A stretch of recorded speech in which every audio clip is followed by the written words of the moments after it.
Abhimanyu Alvanugroho with NPM 22412011 from class Agate 22I.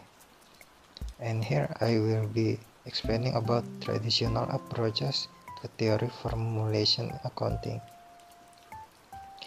From accounting view, accounting as ideology, accounting is seen as an economic rationalization which, although it is abstract so that it is vague in nature, it strongly supports the logic of the company in its thinking of calculation cost profit. Accounting has both accounts as symbolics and has system for preparing these accounts like GAAP and or IFRS. Accounting as a record of the past events, starting from the relationship between principal and agent. Supporting on accountability has a historical nature so that it can be viewed as such. The development of asset management accountability has also developed where the agent gets higher access to manage the flow of assets utilization. Accounting as a current economy reality, there are two issues that develop into this view, namely the valuation of income, where income is the company's performance, which can be a reflection of current economic condition. Second is the valuation of assets. Depreciation is an update of economic value so that it can also be used as an illustration of assessing current economic reality. Although in its approach it becomes another very complicated issue. Accounting as an information system derived from equation that information system has input versus input criteria. The input of the information system is equated with transactions or events that are recorded in the journal into data. The data is processed in the process of posting, adjustment, and so on, so that it becomes an output in the form of quality financial statements according to standards. This is illustrated in the accounting cycle. The efforts made in the development of accounting theory from the above views are merely to rationalize what must be done in financial reporting so that what is applied has logical and mathematical consequences. Theories that are ideas definition, which present a systematic view of phenomena and predict future phenomena, are the basis for the nature of accounting theory. But in this case, reasoning also requires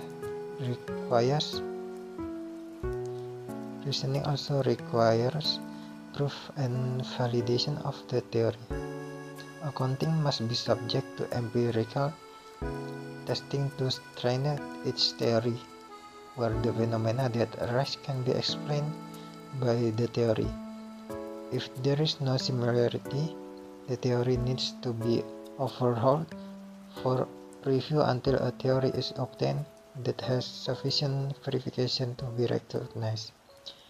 This is the scientific method to support accounting theory.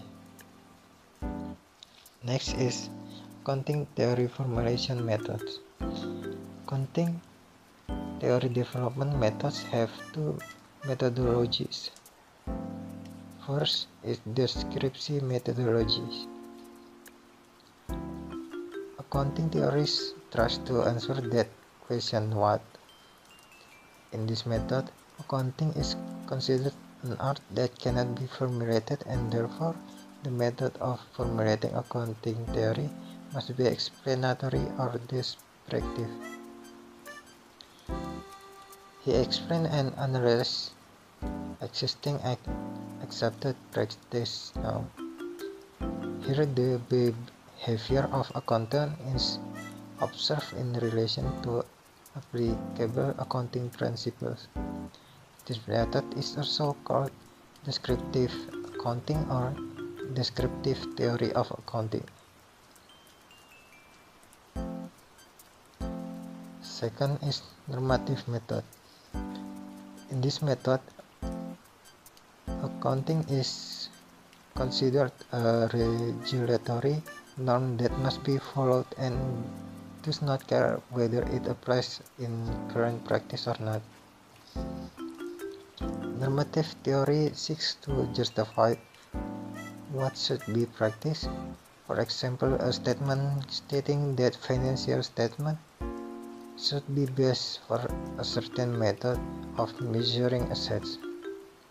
According to Nelson, 1973, in accounting literature, normative theory is often called a priority theory, meaning from cost to effective and deductive. The reason is that normative theory is generated from empirical research but is generated from semi-research activities. Normative theory concentrates more on, first, the creation of true income. This theory concentrates on creating a single, unique and true measure of assets and profit. However, there is no agreement on what constitutes a true measure of value and earnings. Second, this approach assumes that the basic purpose of accounting is to assist the decision-making process by providing relevant or useful accounting data. In most cases, this theory is based on classical economic concept of profit and wealth of the economy, concept of rational decision-making. It is usually also based on adjustments to the accounts due to inflation or the market value of assets. This theory is essentially an accounting measurement theory. The theory is normative because it is based on assumption.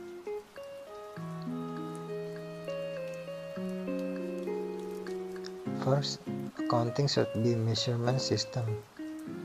Second, profit and value can be measured precisely.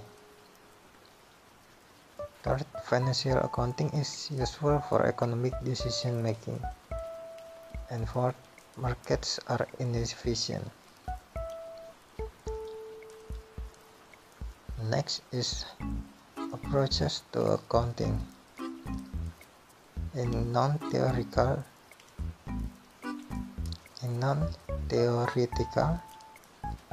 practical or pragmatic, the development of theories that have practical implications that are of great benefit in facilitating the objective of financial reporting is the focus of the neo-theoretical approach, so that the resulting theory has alignment with what is desired by accountants working outside. This is opposed by Skinner as a solution because it is temporary. Second approach is theoretical, deductive. The formulation starts from the formulation of the basic postulates of accounting, or accounting postulates and principles, and then logical conclusions are drawn about the accounting theory regarding the matter in question. This approach is carried out in preparation of accounting structures for the objective of financial statements are formulated first, formulated, postulated, and principles, and finally, more specifically, develop accounting techniques or standards. Third is inductive approach. The preparation of accounting theory is based on specific observations and measurements, and finally, from various samples, uniform of recurring phenomena are formulated and general conclusions or accounting postulated and principles are drawn. The stages are collecting all observations, analyzing the class of observations, drawing general conclusions, testing general conclusions, and ethics.